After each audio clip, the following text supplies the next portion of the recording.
Restoring the Bois mitigation sites involves planting literally millions of trees. We're planting those trees in areas that are former cotton fields, former agricultural sites, so we're concerned about the long-term survival of those trees, but the bigger issue is getting that many trees in the ground really, really fast.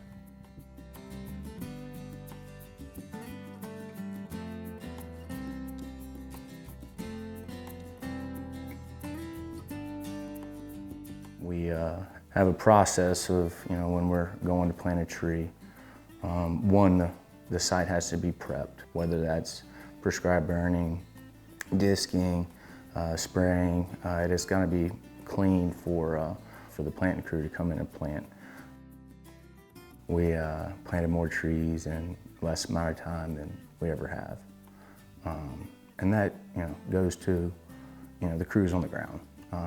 Yeah, we had some of the largest labor crews we've ever had to use. We planted about 500,000 more trees than we had initially planned because they were able to go in and finish so much so fast. Having a site like River by such large in scale and just vast acreage, you actually do pick up some production because you're running some very long lines of rows of planting the trees. It really helps with the crew's ability to get a lot of work done in a little bit of time.